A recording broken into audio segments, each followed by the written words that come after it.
let's go for the new topic, that is the financial planning. Okay, financial planning means how to plan your finance.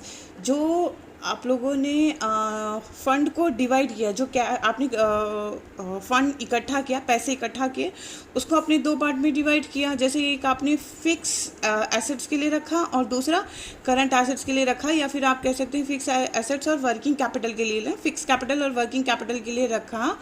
तो fix capital में जैसे हम लोग 60 करोड़ रख रहे थे, वर्किंग कैपिटल में 40 करोड़ रख रहे थे, तो ये 60 करोड़ में भी क्या है ना, 60 करोड़ की खाली बिल्डिंग तो बनेगी नहीं, उसमें से कुछ की बिल्डिंग आएगी, कुछ की मशीनरी आएगा, कुछ का फर्नीचर आएगा. ये 60 करोड़ भी तो सिर्फ बिल्डिंग बनाने के लिए नहीं है ना, बहुत सारी चीज़ें हैं. तो ये 60 करोड़ को क्या कहाँ कहाँ ले जाएंगे, उसी को कहते हैं फाइनेंशियल प्लानिंग. इसको बनाना, इसी को कहते हैं ब्लूप्रिंट.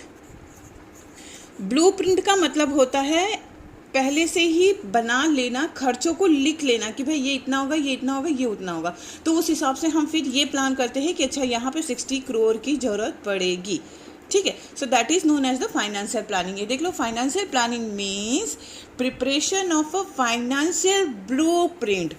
ब्लूप्रिंट मतलब एक छोटा सा ब्लूप्रिंट का एग्जांपल हम आपको ये देते हैं कि अगर आपके पेरेंट्स आपसे कोई सामान मंगाते हैं तो आपको एक लिस्ट बना के देते हैं कि ये सामान लेके आना, और उस लिस्ट के आगे लिख देते हैं ये 10 रुपये का होगा, ये 12 रुपये का होगा, ये 50 रुपये का होगा, या 80 रुपये का होगा, और उसके हिसाब से आपको पेमेंट करते हैं, पैसा देते हैं कि भाई देखो इतने 200-300 रुपये में ये तुम्हारा काम हो जाएगा. सो that is the blueprint. Blueprint मतलब एक एस्टिमेशन निकाल लेना कि किस उसमें किस प्रोजेक्ट में कितना खर्चा लगेगा, किस थिंग्स में, किस एसेट्स में, किस मटेरियल में कितना खर्चा लगेगा. So that is the blueprint. Okay, financial planning means preparation of a financial blueprint of an organisation's future operation. जो भी ऑपरेशन होने वाला है उसका एक ब्लूप्रिंट. जैसे आपके घर में कोई फंक्शन होने वाला रहता है तो एक एस्टिमेशन निकालते हैं, भाई 10,000 रुपये इस पर चला जाएगा, 5,000 उस पर, 2,000 उस पर, नियर अबाउट 20,000 की रिक्वायरमेंट है. एग्जैक्ट नहीं होता, वो क्या होता है, वो ब्लूप्रिंट होता है. ब्लूप्रिंट मतलब नियर अबाउट, उसका एक एस्टिमेशन, नॉर्मल एस्टिमेशन निकालना. In other words, we can say financial planning is the process of estimating the financial requirement of an organization. ठीक है, specifying the source of fund. अब हम ये भी कह सकते हैं कि फाइनेंशियल प्लानिंग मीन्स ये स्पेसिफाई करना कि वो कहाँ से आएगा, that is the source of fund, and ensuring that enough fund are available at the right time. ये सबसे बड़ी बात है ना, कि जब ज़रूरत पड़े तब पैसा अवेलेबल होना चाहिए. ऑर्गेनाइजेशन में, प्रोडक्शन हाउस में तो और भी होना चाहिए ना. अवेलेबिलिटी के समय पे अगर मान लो पैसा अवेलेबल नहीं है, प्रोडक्शन रुक गया तो मार्केट से आपका प्रोडक्ट हट गया. मार्केट से आपके प्रोडक्ट हटने का मतलब क्या होगा, कंज्यूमर्स दूसरे प्रोडक्ट पे शिफ्ट कर जाएंगे. ये आप इकोनॉमिक्स में पढ़ रहे होंगे, है ना, डिमांड वाले चैप्टर में. तो दैट इज़ द थिंग. तो प्लान करना मतलब अच्छे से प्लान करना कि सोर्स आएगा कहाँ से, और प्लानिंग के हिसाब से अवेलेबल होना चाहिए फाइनेंस. कब, एट द राइट टाइम, सही समय पर.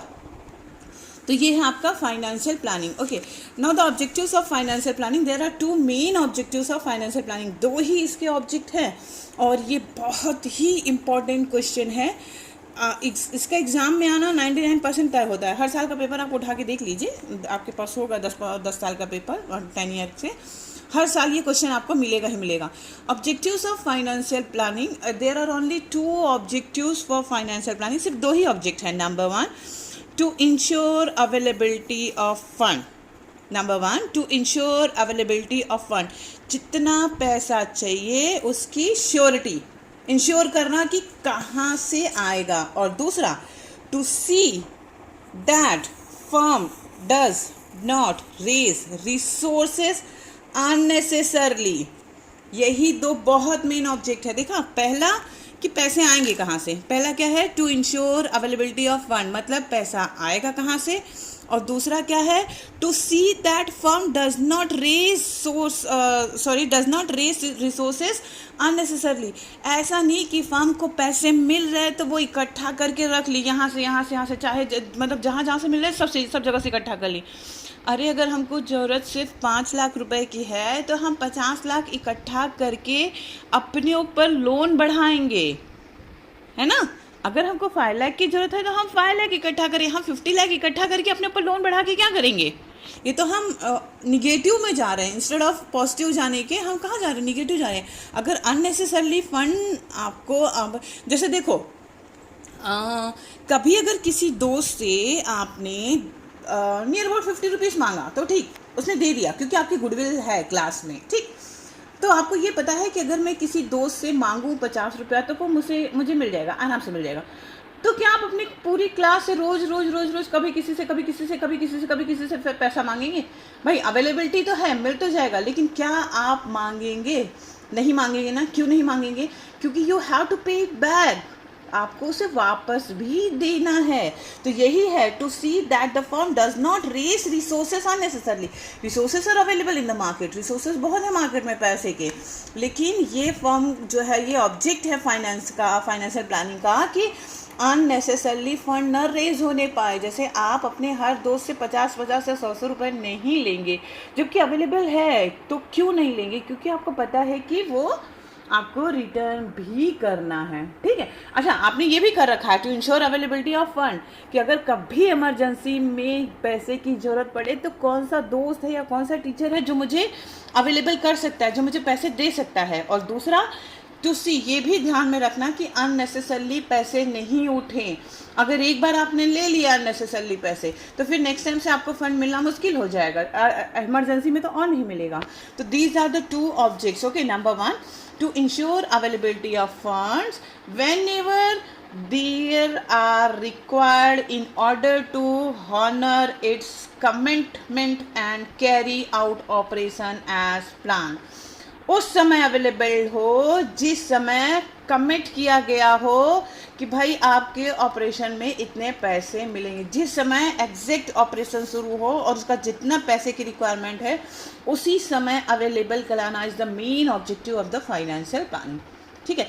अवेलेबिलिटी कराना तो है ही है, लेकिन ये नहीं कि ऑपरेशन ख़त्म हो गया या वर्क ख़त्म हो गया तो उसके बाद आर यू गेटिंग, भाई हमको प्रोडक्शन करना है, रॉ मटेरियल चाहिए, तो जब रॉ मटेरियल चाहिए तब फंड चाहिए, है ना। हम नहीं बना पाए, रॉ मटेरियल नहीं मिला, प्रोडक्शन नहीं हुआ, कंपनी बंद हो गई, फंड अवेलेबल हो गया, किस काम के वो फंड, ठीक है। So to ensure availability of fund whenever there is a required, जब उसकी रिक्वायरमेंट हो तब अवेलेबल हो। इसी तरह से दूसरा ऑब्जेक्ट है to see that the fund does not raise resources unnecessarily as ideal fund raise the cost of the finance as well as give way for wasteful expenditure and misuse of fund, है ना।